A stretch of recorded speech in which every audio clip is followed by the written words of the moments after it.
Hola Iglesia, seguimos adelante con nuestra serie Verdad y Error en la epístola de Primera de Juan y hoy vamos a estar en el capítulo 3, versículo 11 al 18. Desde que yo era niño, mucha gente me ha dicho lo mismo. Justin, te pareces tanto a tu padre. Hay momentos cuando esto ha sido una enorme bendición. Yo le tengo muchísimo respeto a mi papá.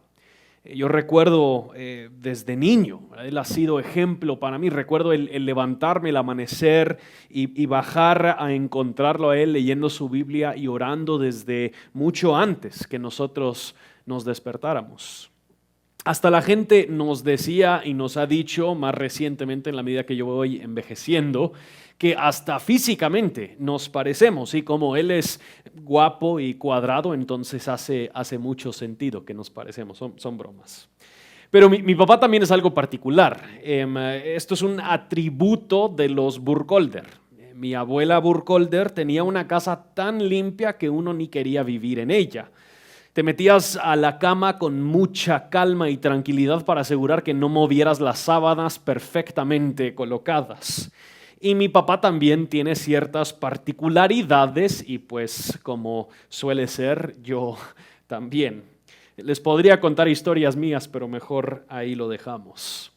Para todos nosotros hay cosas que hacemos que quiera que no nos recuerdan de nuestros papás, cosas que nosotros decimos que quizás en algún momento dijimos que jamás íbamos a hacer así o hablar de esa manera, pero a la hora de casarnos o a la hora de tener hijos, de repente nos empezamos a dar cuenta que hay ciertas cualidades que nosotros compartimos con nuestros padres. En muchos casos resultamos ser mucho más parecidos a ellos de lo que aún quizás quisiéramos. Y hay otras cosas de nuestros padres que quizás respetamos y queremos emular y ser como ellos. Y por eso, sinceramente, para mí esas palabras, te pareces a tu padre, me son palabras importantes. Respeto y amo a mi papá y me agrada parecerme a él. Juan, en esta sección de su carta, nos está diciendo algo muy parecido. Todos nosotros, si lo sabemos o no, nos parecemos a nuestro Padre. Ahora, eso podrá sonar muy precioso, pero quiero que entendamos claramente, eso no significa que todos nos parecemos a el Padre Dios. Pero para todos nosotros hay algo que manifiesta el Padre al cual nosotros pertenecemos. Hoy vamos a ver 1 Juan capítulo 3 del 11 al 18 y en esta sección en particular Juan llega a explicarnos que hay una cualidad que demuestra a quién pertenecemos. La manera en la que nosotros amamos revela a quién pertenecemos. La manera en la que nosotros amamos revela quién es nuestro Padre. Noten cómo Juan inicia esta sección en versículo 11, porque este es el mensaje que ustedes han oído desde el principio, que nos amemos unos a otros. La primera palabra de versículo 11 es realmente una palabra que lo conecta con los versículos anteriores que Juan viene hablando. Él está siguiendo con la conclusión anterior. ¿Qué es lo que dijo? Noten versículo 10 donde terminó David la semana pasada. En esto se reconocen los hijos de Dios y los hijos del diablo. Todo aquel que no practica la justicia no es de Dios, tampoco aquel que no ama a su hermano. Ese concepto Juan lo agarra para luego seguir su argumento en versículo 11 en adelante. Y él está estableciendo en versículo 11 cuál va a ser su argumento. La idea que los hijos de Dios son revelados por su amor y los hijos del diablo son revelados por su odio. Esto no es algo nuevo, ya que esto es un mandamiento que los verdaderos hijos de Dios han recibido desde el principio. Los hijos de Dios, si de verdad lo somos llamados a amarnos los unos a los otros. Y en esta sección, como es típico para Juan, él nos presenta de nuevo dos ideas contrastantes: el odio y el amor. Tanto el odio como el amor revelan quién es nuestro Padre. Si nuestra vida es identificada por odio, pertenecemos a la muerte, a la oscuridad, somos hijos del diablo. Si nuestra vida es identificada por amor, por los hermanos, pertenecemos a la vida, a la luz, somos hijos de Dios. Y en ambos casos, tanto para el odio como para el amor, Juan nos presenta un ejemplo personal que ha personificado o ha demostrado, encarnado cómo luce el odio y cómo luce el amor. Así que iniciemos con este concepto del odio. Noten lo que dice en versículo 12, demostrándonos este ejemplo que personifica, que demuestra, manifiesta el odio. Versículo 12, no como Caín, que era del maligno y mató a su hermano. ¿Y por qué causa lo mató? Porque sus obras eran malas y las de su hermano justas. David mencionó muy claramente la semana pasada este mecanismo dualista que Juan utiliza a lo largo de la carta. Él está utilizando este mecanismo para que las iglesias que están recibiendo esta carta puedan sentirse seguras en que son hijos de Dios y puedan claramente identificar a aquellos que son hijos del diablo, aquellos que pertenecen a las tinieblas. Escuchamos acerca de estos hijos de Dios comparado con los hijos del diablo la semana pasada con respecto a su justicia y guardar las obras de justicia.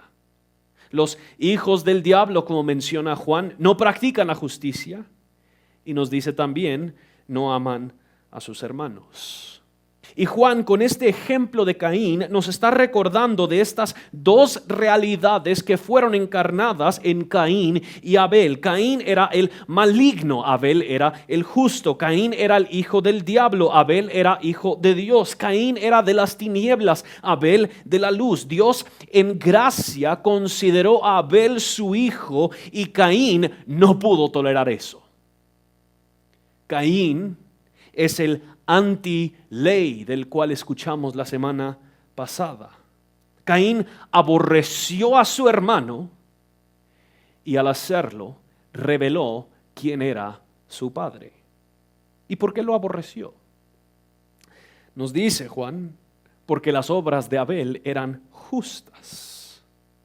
¿Se recuerdan lo que hablamos la semana pasada? Que los hijos del diablo son la extensión de la obra maligna del diablo y los hijos de Dios son la extensión de la obra de la luz. Esta guerra, este conflicto entre el reino de Dios y el reino de las tinieblas es algo que viene desde el mero principio. Ahora, no es una guerra justa.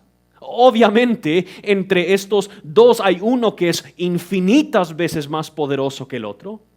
Pero este conflicto se ha visto a lo largo de la historia de la Biblia y por lo tanto no nos debería de sorprender que existe esta hostilidad entre Caín, que era del maligno, y Abel, que era el justo.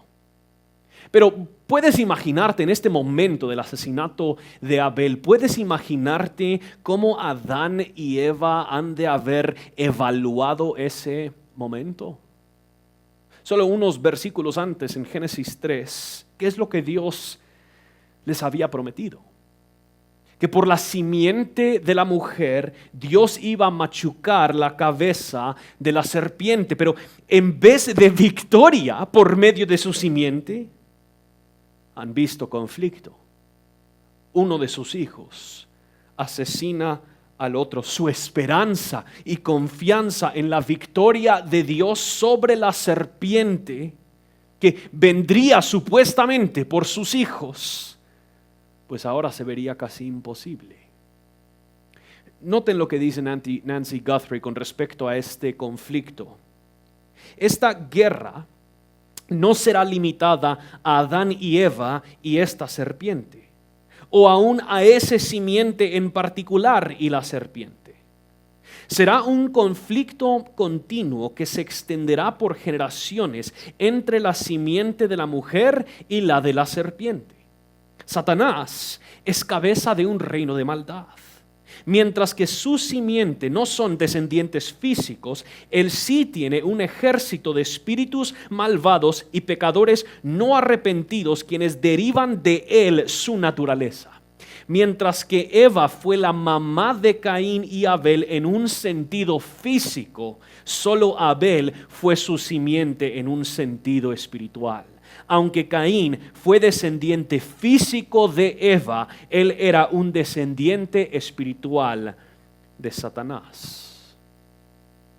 Juan está plasmando este contraste entre los hijos de Dios y los hijos del diablo, y demostrando cómo Caín, los hijos del diablo aborrecen, odian. ¿Y quién aborrecen y quién odian? Los hijos de Dios. Pero nosotros sabemos que el reino de Dios no se detiene asesinando la simiente de la mujer. Al contrario. Todo lo contrario. Caín aborreció y asesinó a su hermano, revelando quién era su padre. ¿Qué es lo que él aborreció de Abel? Su justicia. Aborreció que el sacrificio de Abel era correcto, era justo, era aceptado por Dios y el suyo no. En vez de arrepentirse delante de Dios y reconocer su pecado, Caín decidió rectificar la situación bajo su propia ley. Caín decidió crear su propia ley, o para ponerlo de otra forma, decidió ser anti-ley. Y tal vez piensan, ¿qué ejemplo más raro del odio y del amor? Pero Juan está afirmando algo muy importante para estas iglesias. Lo que Caín le hizo a su hermano Abel es precisamente lo que estaba sucediendo en estas iglesias entre los verdaderos hijos de Dios y los engañosos, mentirosos hijos del diablo, quienes estaban tergiversando la ley y el mensaje de Dios. El punto aquí de Juan es lo que él afirma en el próximo versículo. Versículo 13 dice: hermanos, no se maravillen entonces si el mundo los odia. Recuerdan que es el mundo, hemos mencionado, es este sistema anti Dios. El mundo es los hijos del diablo. No se sorprendan si el mundo, hermanos, los odia. Juan está diciendo, si Caín asesinó a su hermano por ser fiel a la ley de Dios, no les sorprenda si también ustedes se enfrenten con el odio de los mentirosos engañadores, porque ustedes son fieles a la ley y la palabra de Dios. De nuevo, el mundo estaba infiltrando estas iglesias. Gente mundana, tergiversando la ley de Dios, tergiversando la enseñanza de la iglesia. Estaban adentro de las iglesias, generando conflicto y contienda, manifestando el odio que le tenían tanto a Dios como a sus hijos. Karen Jobs lo explica mucho mejor. Ella dice, aparentemente habían hermanos y hermanas en las iglesias de Juan que vivían correctamente en el Señor y caminaban en la luz, pero otros no vivían de esa forma. En lugar de eso, intentaban justificar y racionalizar sus creencias y prácticas. Tal influencia negativa y potencialmente letal sobre un compañero de la fe es, en efecto, odio. No es amoroso persuadir a alguien para que desobedezcan a Dios o que crean cosas falsas acerca de Dios, porque eso los pone en peligro espiritual. No hay nada más lleno de odio y aborrecimiento que persuadirle a otro a desviar sus ojos del Dios verdadero.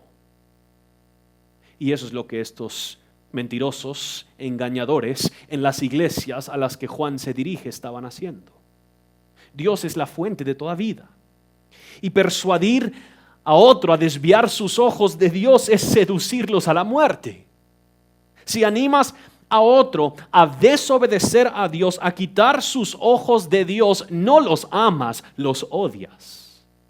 Eso es lo que Juan está diciendo. Y lo que amamos y odiamos revela a quién le pertenecemos.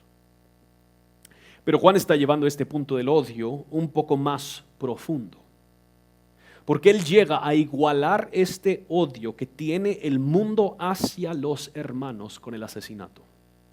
Noten lo que dice en versículo 15. Todo el que aborrece a su hermano es un asesino.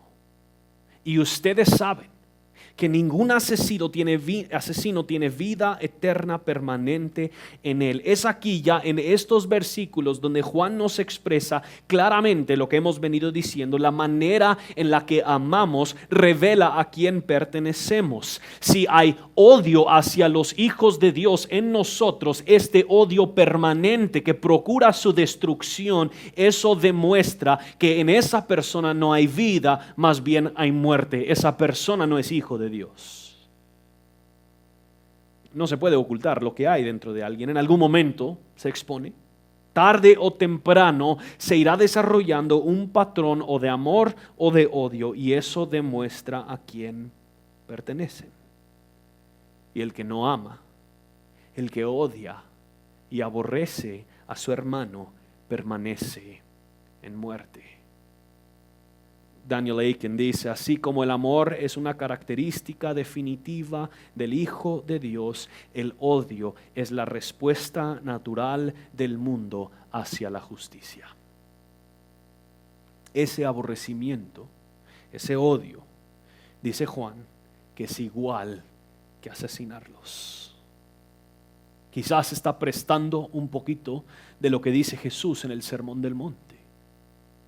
Y vamos a llegar a hablar acerca del amor, pero ¿cómo es entonces que podría lucir este odio en nuestras vidas? Porque la mayoría de nosotros diríamos: no, yo no odio a nadie. Muy sencillamente, el odio, el aborrecimiento, es lo opuesto al amor. El amor, como veremos en unos momentos, es entregar nuestra vida por el bienestar de los demás. El odio, siendo lo opuesto al amor, es despreciar, denigrar, es el deseo de destruir o deshacernos de alguien más. Es una aversión que tenemos hacia alguien más, guardar un sentimiento de repugnancia contra ellos. Muchos de nosotros tal vez no levantaríamos el cuchillo para apuñalarnos, pero yo creo que todos hemos sentido ese repudio hacia alguien más. Todos hemos deseado en nuestro corazón que algo malo le sucediera a otro. Quizás nos hemos gozado cuando nos enteramos que le va mal a alguien que creemos que nos ha maltratado o que lo merece. Hay ciertas personas que cuando pensamos en ellos se nos empieza a maquinar el cerebro pensando en todas las cosas que les diríamos, cómo les responderíamos o qué les quisiéramos hacer. Algunos llegamos a expresar todo ese odio, alzando la voz, denigrando y faltando el respeto, intentando a intimidar y hacer de menos los que están en desacuerdo. Lastimosamente en la iglesia hoy en día, como lo era en la época de Juan, el odio es mucho más común de lo que quisiéramos admitir. Se escucha de conflicto tras conflicto en iglesias, pleito tras pleito.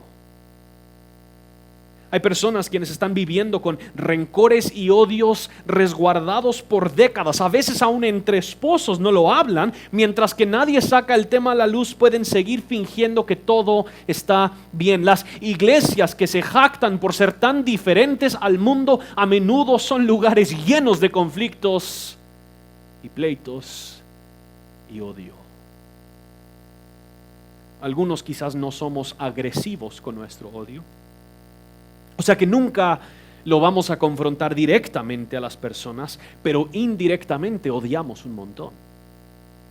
Y como nunca alzamos la voz Y siempre jugamos la víctima, así nos justificamos que no odiamos, pero el mismo desdén hacia la persona está motivando aún esas acciones pasivas. A veces aún el silencio es una manera pasiva de odiarle a alguien, de despreciarle, de intentar destruir a alguien más.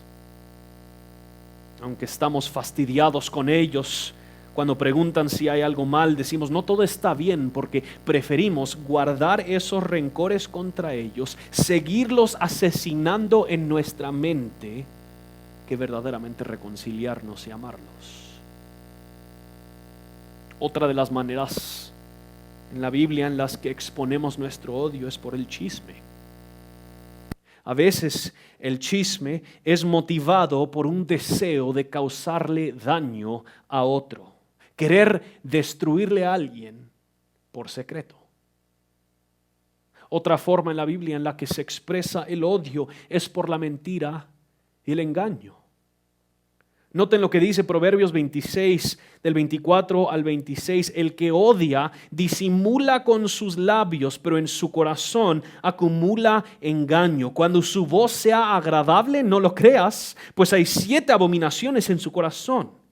Aunque su odio se cubra con engaño, su perversidad será descubierta en la asamblea. Noten versículo 28. La lengua mentirosa odia a los que oprime, y la boca lisonjera causa ruina. Un patrón continuo y no arrepentido de este tipo de conductas de odio hacia nuestros hermanos demuestra que permanecemos en la muerte. De nuevo, Juan lo plantea muy blanco y negro. El punto no es que si has sentido estas cosas, seguro que no eres hijo de Dios. Yo creo que todos podemos identificarnos con estas cosas compartidas. Pero el punto es que si en tu vida hay un patrón constante y no arrepentido de ese tipo de odio, eso a final de cuentas manifiesta que Dios no es tu Padre. ¿Cómo puede Dios ser tu Padre si el amor de este Dios, tu Padre, no está en ti?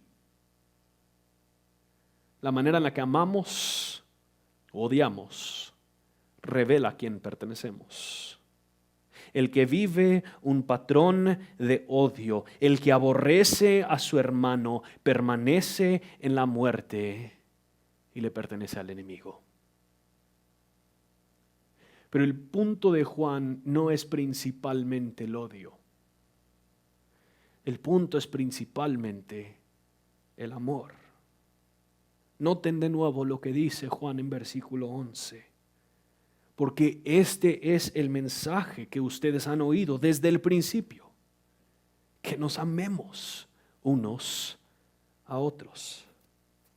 El que es hijo de Dios ha escuchado este mensaje desde el principio. No es un mensaje que simplemente escucha y repite. Al contrario, el que es hijo de Dios vive este mensaje. Note cómo lo dice en versículo 14. Nosotros sabemos que hemos pasado de muerte a vida porque amamos a los hermanos. El que no ama permanece en muerte. Una de las marcas definitivas de que la vida de Dios está obrando en alguien es su amor por los hermanos. Una de las cualidades de aquellos que son hijos de Dios es que ellos aman a los otros hijos de Dios. Esto no debería de sorprendernos tanto, ¿verdad? Yo como padre, yo anhelo que mis hijas sepan de mi amor por ellas y que ellas me amen a mí. Pero yo también quiero que ellas amen a sus hermanas, porque igual yo las amo a todas. Amarme a mí mientras que se odian entre sí sería muy confuso. Y lo mismo es cierto con Dios. Amar al Padre sin amar a los otros hijos del Padre es contradictorio. Si amamos al Padre, amaremos aquellas cosas que el Padre ama, y el Padre ama a sus hijos. El amor a los otros hijos demuestra que Él es nuestro Padre. Jesús nos dice esto mismo de otra forma en Juan 13:35. En esto Conocerán todos que son mis discípulos si se tienen amor los unos a los otros. Una de las cualidades definitivas de los que son hijos de Dios es su amor por los hermanos. Y en versículo 16, Juan ya llega al ejemplo del amor. Caín era el ejemplo del odio. El ejemplo del hijo del diablo era Caín. Cristo, siendo el verdadero hijo de Dios, es el ejemplo del amor. Noten versículo 16. En esto conocemos el amor, en que Él puso su vida por nosotros. También nosotros debemos poner nuestras vidas por los hermanos. Esto es un contraste sumamente fuerte con Caín en el versículo 12. Caín era el hijo del diablo, el injusto, que por ira a la justicia de Abel decidió derramar la sangre de Abel para así cubrir su propia injusticia.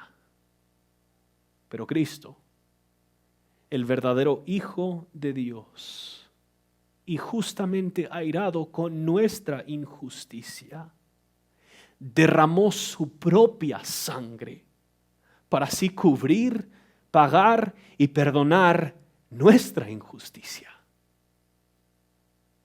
Caín le dice a Abel: tú morirás para que yo pueda vivir. Pero el mensaje de Jesús es que yo he muerto para que ustedes vivan. Aquí vemos claramente cómo es que luce este amor que manifiestan los hijos de Dios. En muy pocas palabras, Juan está diciendo: ¿a qué ejemplo, a qué persona te pareces más? ¿Te pareces más a Caín o te pareces más a Jesús? ¿Demandas que otros den su vida por ti? ¿Buscas desquitarte de ellos porque los odias o estás dispuesto tú a entregar tu vida por ellos? Y Juan dice, también nosotros debemos poner nuestras vidas por los hermanos. El punto de Juan es que nuestra tarea y capacidad para amar de esta forma fluye de lo que Jesús ha hecho en nosotros. El haber experimentado el amor de Jesús, el haber sido beneficiario del amor de Jesús, naturalmente resulta en amar como Jesús. Juan nos ha recordado unos versículos antes: miren cuán gran amor que nos ha otorgado el Padre, que los ha llamado hijos. Hemos experimentado un amor que sobreabunda, un amor que sacia por completo, un amor que llena cada vacío, que satisface cada anhelo. El resultado natural y obvio entonces de pertenecer a Dios es el amar como Dios ha amado. Solo es cuando nosotros hemos sido objetos de la gracia de Dios, que nos hemos sometido a Él a llenar y cumplir con toda necesidad que nosotros tenemos, que hemos dependido por completo de Él, que así somos libres para realmente poder entregarnos por los demás. J. Packer dice lo siguiente: el amor despierta más amor, y el amor ya despertado desea dar placer. La voluntad revelada de Dios es que todos aquellos quienes han recibido gracia deberían de aquí en adelante entregarse a las buenas obras. Pero ese también nosotros debemos es fuerte. El punto muy sencillamente es que la cualidad que identifica a los hijos de Dios es un aprecio mayor por los demás que aún por sí mismos. Los hijos de Dios valoran a sus hermanos, valoran más a sus hermanos que su propio bienestar, su propia salud, aún su propia vida. Esta idea la encontramos por todas las escrituras. Hemos sido llamados no simplemente a amar cuando nos sea conveniente, cuando se justifica según nuestros cálculos. Somos llamados a amar como Jesús ha amado. La manera en la que Jesús nos ha amado es una manera escandalosamente generosa. No retuvo nada. Dio absolutamente todo. Vino, asumió carne, vivió 33 años en esta tierra y luego vivió una tribunal sumamente vergonzosa, una muerte enteramente injusta y solitaria, y lo hizo por amor. A lo largo de las Escrituras somos llamados a amar como Jesús nos ha amado. A derramarnos, entregarnos, sacrificarnos por el bienestar de los demás, a considerar a los demás como mayores, superiores, más valiosos que nosotros, no de manera de autodenigración, pero para demostrar el honor que le tenemos a esas personas siendo hijos del Padre, a quien todos pertenecemos. Esta manera de actuar revela a quién pertenecemos. Cuando nosotros amamos de esa manera, somos testimonio vivo del Padre a quien pertenecemos. Esto es un enorme reto, evaluar si realmente amamos de esta manera. Muchos de nosotros amamos mientras que no sea muy incómodo o inconveniente. Mientras que esté dentro de nuestra zona de confort, ahí amamos. El momento que nos incomoda un poco, ahí nos detenemos. Otros amamos mientras que no sea muy costoso. Si tenemos el tiempo, lo hacemos, pero el momento que nos está restando demasiado tiempo que no queremos dar, ahí es como que ponemos la línea. Paul Miller, en su excelente libro El amor caminó entre nosotros, dijo lo siguiente: todos sabemos por instinto que el amor requiere compromiso. Por eso, cuando vemos a alguien necesitado en la calle, miramos a otro lugar.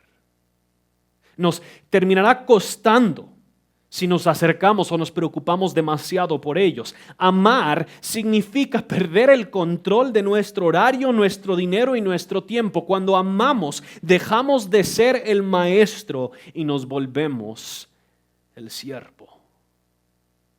Ahora, esto no significa que no deberíamos tener límites y siempre hacer cualquier cosa que alguien nos pida en el momento que lo piden. Sin embargo, la mayoría de nosotros no estamos en riesgo de caer en ese extremo. La mayoría de nosotros no estamos muy cerca de ser demasiado liberales en nuestro amor, al contrario. La mayoría de nosotros seguimos siendo muy tacaños con nuestro amor. De ahí Juan llega a ser sumamente práctico. Versículo 17 y 18. Pero el que tiene bienes de este mundo y ve a su hermano en necesidad y cierra su corazón contra él, ¿cómo puede morar el amor de Dios en él? Hijos, no amemos de palabra ni de lengua, sino de hecho y en verdad. Muy sencillamente, ¿quieres poner a prueba tu amor? ¿Qué haces cuando sabes que tu hermano está en necesidad? Esto no es la única manera en la que deberíamos amar. Hay un sinfín de maneras que hemos explorado en otras prédicas, pero una de las más sencillas, visibles y tangibles es lo que hacemos cuando nuestros hermanos en Cristo están pasando por penas y necesidades materiales. No sabemos lo que estaba pasando exactamente en este tiempo, pero a lo largo de las Escrituras se nos presenta la idea de que el mundo podrá llegar a tener tanto reproche y odio por los que le pertenecen a Dios que los podrán llegar a oprimir y negarles los derechos y las libertades que tienen los demás. Y en los momentos de la historia de la iglesia, cuando esto ha sucedido, el testimonio fuerte y constante de la iglesia de Dios es que nos cuidamos los unos a los otros. Somos familia. ¿No dejamos que nuestros hermanos pasen sin pan en la mesa? ¿No dejamos que nuestros hermanos pasen penas económicas, aun si nos llega a costar a nosotros más de lo que quisiéramos? Nos cuidamos. Miren, mis hermanos, muchos han visto las promesas en las Escrituras de que a los hijos de Dios no les faltará nada, que Dios proveerá por sus necesidades básicas, pero más allá del trabajo y de la gracia común, ¿saben cuál es el plan principal de Dios para cuidar a sus hijos cuando están pasando penas materiales? Los mismos hijos de Dios. Dios nos ha colocado en una familia.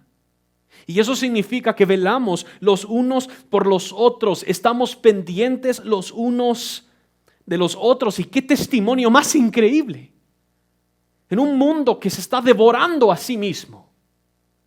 El mundo a nuestro alrededor está haciendo todo lo posible por asegurar unos quetzales más para ellos, para que su compañero no los tenga. Están haciendo todo lo posible por destruir a quienes tienen a su alrededor para que ellos sean el último, y así aquellos cosechan todo lo que se ha sembrado. Y en medio de ese mundo tan ensimismado y tan egocéntrico, solo preocupado con su propio fin y sus propios deseos y sus propios anhelos, Dios ha colocado su familia, sus hijos que viven bajo principios y valores completamente diferentes. Él ha colocado a su familia, que no son gobernados por el odio, más bien son gobernados por el amor. Su familia, en vez de devorarse, de robar, de mentir, de restarse valor los unos a los otros, se aman. Son generosos, se sacrifican y se entregan los unos por los otros, y eso demuestra a un mundo quebrantado e incrédulo a qué padre ellos pertenecen. El mundo se parece a su padre, el diablo. Pero la iglesia, los hijos de Dios, se parecen a Él, su Padre. Y lo mejor de todo esto es lo que Jesús nos recuerda en el Sermón del Monte. En Mateo 5:16 Él dice: así brille la luz de ustedes delante de los hombres, para que vean sus buenas acciones, y noten lo que dice, y glorifiquen a su Padre que está en los cielos. Iglesia, cuando nosotros amamos como nuestro Padre, ¿saben de qué termina hablando el mundo? De nuestro Padre. Miren, hermanos, no nos amamos de esta manera, no nos cuidamos tan profundamente de esta manera para tomarnos la selfie los unos con los otros y demostrar lo pilas que nosotros somos.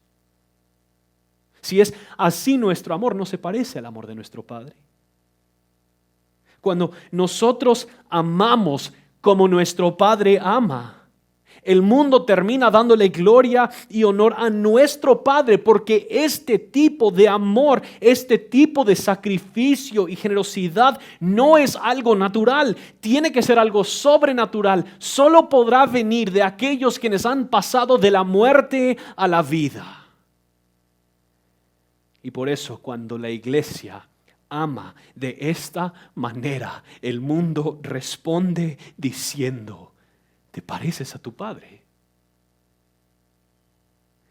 Entonces, para terminar, quisiera hacer la pregunta muy sencilla con respecto a este asunto. ¿A qué Padre te perteneces? Perdón, ¿a qué Padre te pareces? Esto no quiere decir que siempre haber amado perfectamente y nunca odiado es lo que Dios requiere para ser nuestro Padre. Al contrario.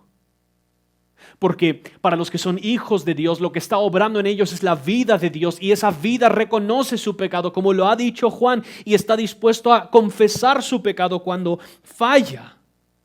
Que en nuestra vida hay un patrón de amor, y cuando eso nos ha faltado, hay un arrepentimiento demostrado y genuino.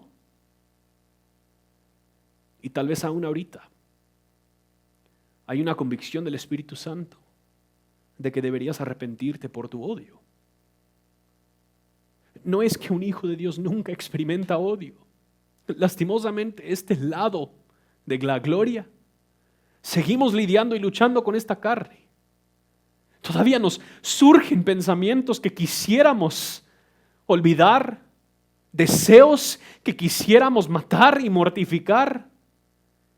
Y ahí, lastimosamente, la carne sigue presente, pero el Hijo de Dios, en la medida que depende de Dios, en la medida que confiesa su pecado, en la medida que se somete a su buen Padre, poco a poco va creciendo en este amor y más se arrepiente por su falta de amor.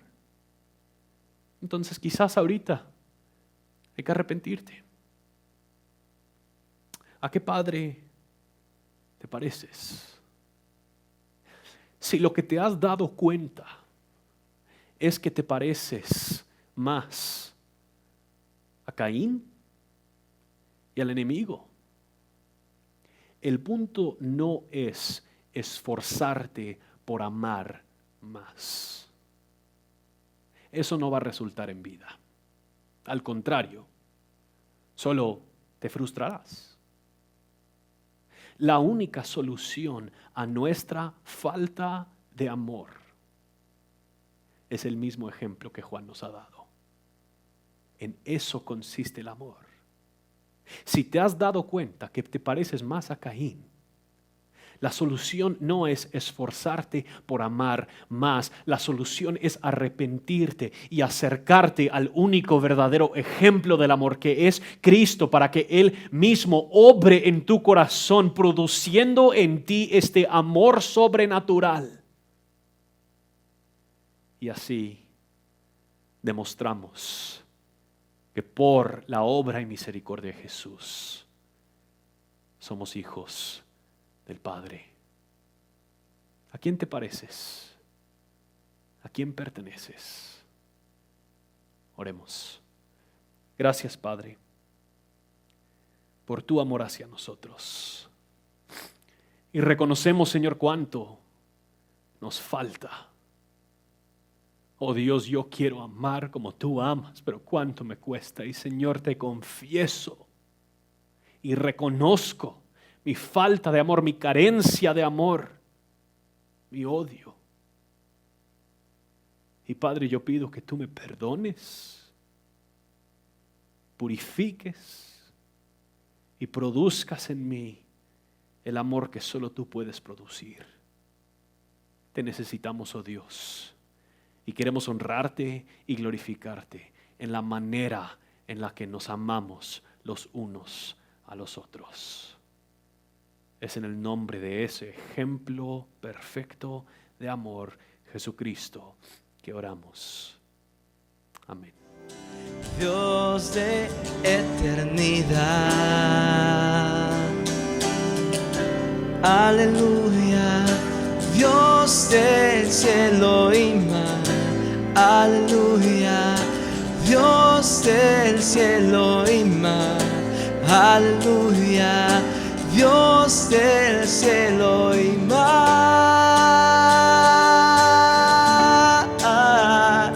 eres santo, santo.